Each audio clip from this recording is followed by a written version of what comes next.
उनका ये माहौल बनाना है। वो डराना चाहते हैं अल्पसंख्यक समाज के लोगों को कि भाई तुम राजद के साथ आ जाओ, तुम्हारा हित सुरक्षित है, नहीं तो ये सरकार ऐसी है कि हमें देश छोड़ के जाना पड़ेगा। तो ना भाजपा हमें हटा पाएगी, ना राजद हमें यहाँ रख पाएगी। हम यहाँ के शहरी हैं, हम यहाँ के रहने वाले हैं और किसी से हम डरने वाले नहीं हैं। डरेंगे क्यों? हम इस देश में हैं, जो संविधान पर हम लोग चल रहे हैं, चलेंगे। आप उसमें कोई दिक्कत नहीं है। और राजद ये जो माहौल बना रही है, उनके माध्यम से मुसलमानों को अंदर एक माहौल बना रही है कि मुस्लिम समाज डर जाए और राजद की तरफ शिफ्ट करे। तो ये देखिए, वोट है, मत अधिकार है, लोग अपना अपना मत अपने अपने हिसाब से देते हैं और निश्चित ही देते रहेंगे। इसमें कोई उस तरह का नहीं है कि हम डरने वाले हैं। अब लोग सब समझ गए हैं, कोई किसी को हटाने वाला नहीं है। हम लोग लड़ने वाले हैं और यहाँ रह के लड़ेंगे, अपने देश के लिए लड़ेंगे, अपने देश के अंदर लड़ेंगे, अपने हक के लिए लड़ेंगे। राजद, राष्ट्रीय जनता दल ऐसे ही अब्दुल बारी सिद्दीकी जैसे नेताओं को अपने पार्टी में रख के मुसलमानों का रहनुमा कहती है। धिक्कार है उनके इस बयान पे।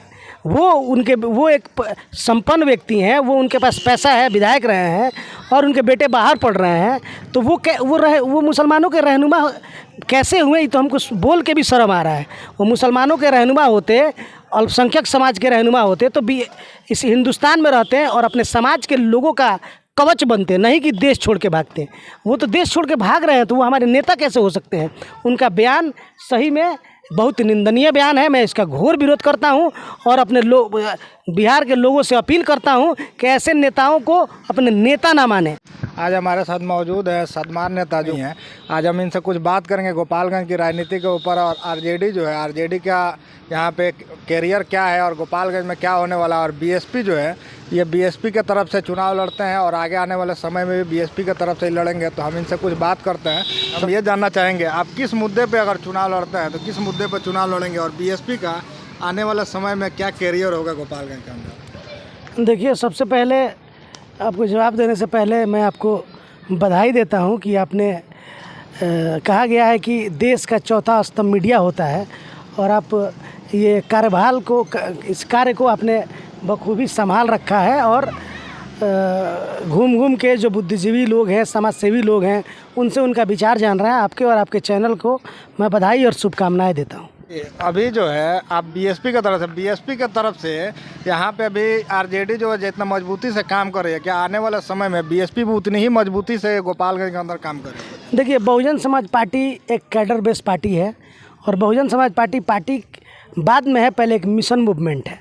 बहुजन समाज पार्टी के कार्य को देखकर भारतीय जनता पार्टी, कांग्रेस, राजद, माननीय कांशीराम साहब, बहन कुमारी मायावती जी ने जो बूथ लेवल पर कार्यकर्ता बनाने का जो कार्य बहुजन समाज पार्टी ने शुरू किया था, वही देखकर और सब पार्टियां कर रही है। बहुजन समाज पार्टी अभी गोपालगंज में लगातार जब से पार्टी बनी है, गोपालगंज में बहुजन समाज पार्टी के लोग सक्रिय रहते हैं। हर समय बसपा काम करती है और ऐसा नहीं है कि हम किसी से कम काम करते हैं। काम हमारा बूथ लेवल पर तक होता है। गांव-गांव हम जाते हैं, लोगों को अपने से जोड़ते हैं और अपने लोगों के लिए लड़ते हैं। तो जो ये बात रही कि राजद के इतना मेहनत करना, तो मेहनत होती है और हम लोग चाहेंगे कि आने वाले समय में और भी मेहनत करें और पार्टी को यहाँ मजबूत किया जाए, लोगों से जुड़ा जाए और लोगों को बहुजन समाज पार्टी का जो विचारधारा है वो विचारधारा बताया जाए। तो उसी पे हम लोग कार्य कर रहे हैं और आगे भी काम करेंगे। एक और चीज़ हम जानना चाहेंगे कि जैसे शराबबंदी हुआ है, शराबबंदी को लेकर के जो है ग्राउंड पे कितना इम्प्लीमेंटेशन हुआ है। और जहाँ पे भी देख रहे होंगे, मशरक में भी 80 से ज़्यादा लोग मर गए, सिवान में भी 5 लोग मर गए और वहाँ पे एक चौकीदार थे, वो चौकीदार भी उसमें मर गए। उसके ऊपर आप क्या कहना चाहेंगे? देखिए, शराबबंदी तो एक दिखावा है, एक शराबबंदी एक मनगढ़ंत कहानी है।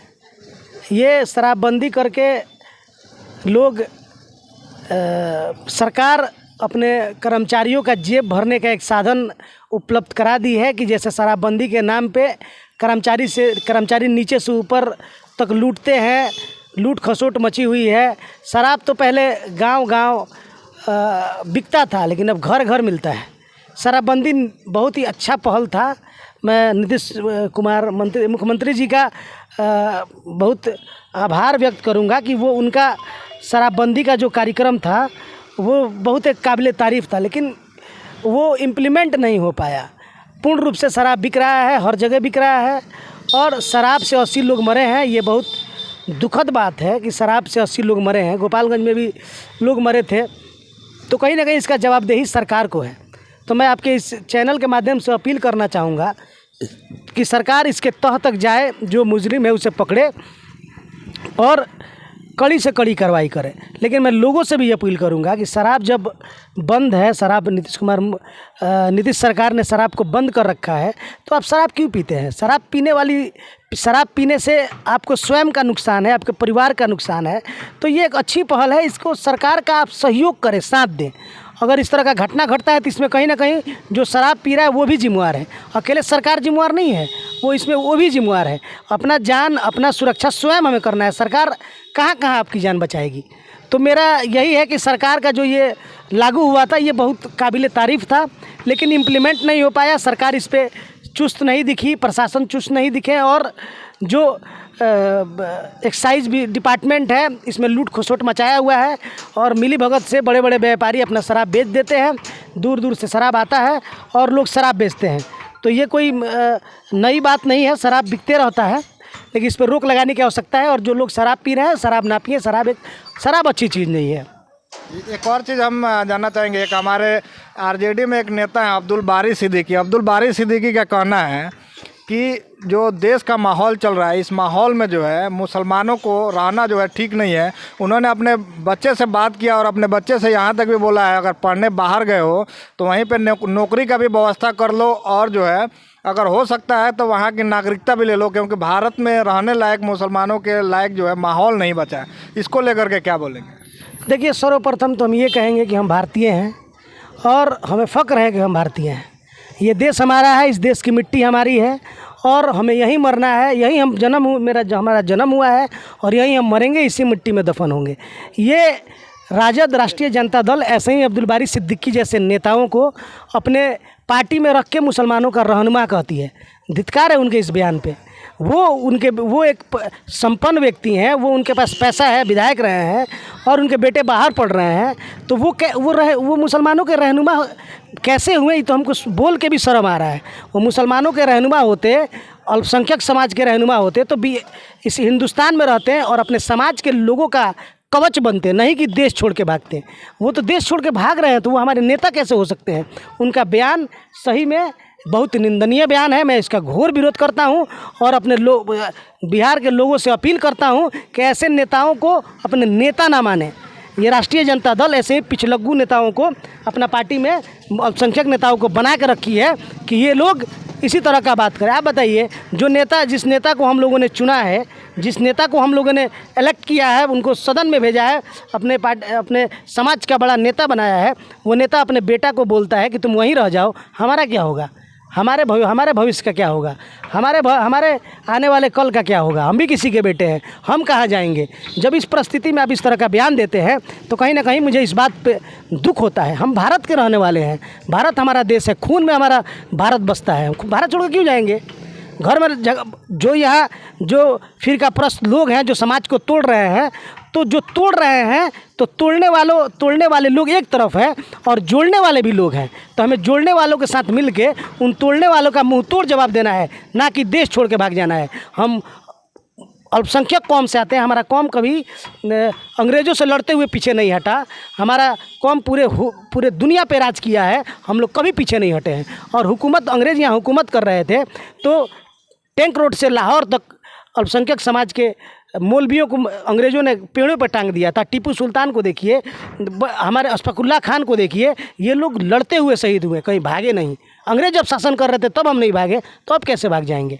एक चीज़ और हम आपसे जानना चाहेंगे कि यहाँ पे जो है अब आरजेडी जो है अभी सत्ता में है, फिर भी जो है मुसलमानों को डरा रहे हैं, तो अगर सत्ता में नहीं रहेंगे तब इनका क्या हाल होगा? देखिए, उनका एक ही ऑप्शन है कि देखिए, जो मुस्लिम वोटर यहाँ 12,000 वोट दे गए AIM को, वहाँ हर जगह मुस्लिम वोटर अब सचेत हो रहे हैं, किसी के गुलामी करने से हट रहे हैं। तो उनका ये माहौल बनाना है, वो डराना चाहते हैं अल्पसंख्यक समाज के लोगों को कि भाई तुम राजद के साथ आ जाओ, तुम्हारा हित सुरक्षित है, नहीं तो ये सरकार ऐसी है कि हमें देश छोड़ के जाना पड़ेगा। तो ना भाजपा हमें हटा पाएगी, ना राजद हमें यहाँ रख पाएगी। हम यहाँ के शहरी हैं, हम यहाँ के रहने वाले हैं और किसी से हम डरने वाले नहीं हैं। डरेंगे क्यों? हम इस देश में हैं, जो संविधान पर हम लोग चल रहे हैं, चलेंगे। आप उसमें कोई दिक्कत नहीं है। और राजद ये जो माहौल बना रही है, उनके माध्यम से मुसलमानों को अंदर एक माहौल बना रही है कि मुस्लिम समाज डर जाए और राजद की तरफ शिफ्ट करे। तो ये देखिए, वोट है, मत अधिकार है, लोग अपना अपना मत अपने अपने हिसाब से देते हैं और निश्चित ही देते रहेंगे। इसमें कोई उस तरह का नहीं है कि हम डरने वाले हैं। आप लोग सब समझ गए हैं, कोई किसी को हटाने वाला नहीं है। हम लोग लड़ने वाले हैं और यहाँ रह के लड़ेंगे, अपने देश के लिए लड़ेंगे, अपने देश के अंदर लड़ेंगे, अपने हक के लिए लड़ेंगे। एक चीज़ और हम पूछना चाहेंगे, तेजस्वी यादव जो बोले थे कि जब हमारी पार्टी जो है सत्ता में आएगी तो हम युवाओं को जो है, युवा के नाम पर जो है सरकार बना लिए कि जब हमारी पार्टी जो है सत्ता में आएगी तो हम 10 लाख रोज़गार देंगे। लेकिन अब उस रोज़गार की वो बात नहीं करते हैं कि 10 लाख रोज़गार कब मिलेगा, कब तक मिलेगा, और सत्ता में आके पहले ही कलम से वो रोज़गार दे रहे थे। उसके बारे में आप क्या कहेंगे? देखिए, अगर रोज़गार देने का बात की है तो ये काबिल तारीफ़ है, लेकिन हम चाहेंगे कि तेजस्वी यादव जी अल्पसंख्यक समाज के वोटों से उनका पार्टी चलता है, वो चलते हैं, तो हम चाहेंगे कि आप रोज़गार दे रहे हैं तो उसमें कम से कम अल्पसंख्यक समाज के लोगों को शिक्षा के क्षेत्र में, जॉब के क्षेत्र में 2-4% आरक्षण दे दे। उनसे मांग करेंगे कि वो 10 लाख नौकरी दे रहे हैं तो 10 लाख में अल्पसंख्यक समाज का भागीदारी सुनिश्चित कर दे कि कम से कम 1000, 2000, 5000 अल्पसंख्यक समाज के लोगों को नौकरी दिया जाएगा तो ये काबिल तारीफ़ होगा। क्योंकि हमारे समाज के लोग राई के दाने के बराबर गवर्नमेंट जॉब में हैं। 200 में एक लोग भी गवर्नमेंट जॉब में नहीं है। हमारा हिस्सेदारी कम है, तो हिस्सेदारी कम है तो शिक्षा के नाम पे, जॉब के नाम पे हमें आरक्षण दें, हमें कम से कम उस जगह तक पहुंचाएं जो समाज पिछड़ा है उसे आगे लाएं। उनसे मेरा मांग है 10 लाख नौकरी देते हैं तो दें, उनका काबिल तारीफ़ है, लेकिन अभी तक तो ऐसा कुछ दिख नहीं रहा है। लेकिन अगर आगे देते हैं तो ये समाज के बारे में सोचें और अल्पसंख्यक समाज को कुछ उसमें 2-4% आरक्षण देके हमारे भी समाज को नौकरी में जगह देने का कार्य करें। एक चीज़ और जानना चाहेंगे हम आपसे कि आप शहाबुद्दीन साहब के थोड़ा नज़दीक हैं, और जैसे जो है शहाबुद्दीन साहब का लास्ट जब मरने से थोड़ा दिन पहले उन्होंने बोला था कि हमारे नेता लालू यादव हैं, और उनको जो है अब धीरे धीरे जो है जितनी भी सूची है उनसे खोज करके जो है उनका नाम काटा जा रहा है, उनको किनार किया जा रहा है, और फिर एक बार जो है मुस्लिम वोटर को लुभाने की भी कोशिश की जा रही है कि हमारे जो नेता हैं वो मतलब बहुत सारा कुछ मुसलमानों के लिए करेंगे। इसके बारे में आप क्या कहेंगे? देखिए, शहाबुद्दीन साहब किसी सूची के मोहताज नहीं हैं। शहाबुद्दीन साहब एक ईमानदार व्यक्ति थे, एक निष्ठावान व्यक्ति थे, उनके अंदर ज़मीर था, वो एक मिसाल थे इस देश के लिए, बिहार के लिए। वो लालू यादव को अपना नेता मानते थे और लास्ट तक मानते रह गए। लेकिन ऐसा कहीं होता नहीं है किसी राजनीतिक दल में। लोग अपने स्वार्थ के लिए पार्टी ज्वाइन करते हैं और स्वार्थ के लिए पार्टी छोड़ के जाते हैं।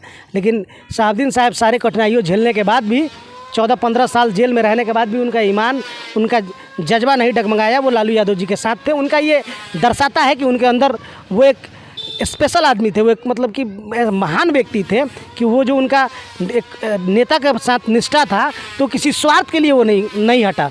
जैसे कि उनको जेल में रहना पड़ा, उनकी मैडम को राज्यसभा नहीं भेजा गया, वो उनको संगठन में जगह नहीं दिया गया, फिर भी वो इस लालच में पार्टी को नहीं छोड़े। वो अपना निष्ठा और अपनी ईमानदारी के एक मिसाल कायम किया उन्होंने। लेकिन जो आप बोल रहे हैं सूची से हटाना, ये सूची के मोहताज नहीं है शहाबुद्दीन साहब।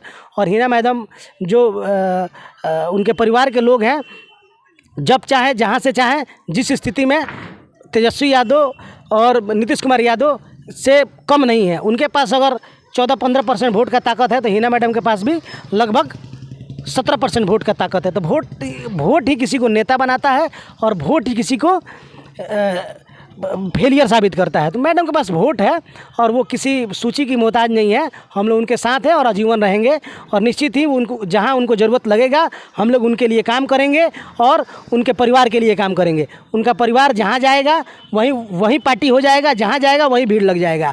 उनके लिए इस तरह का कोई बात नहीं है।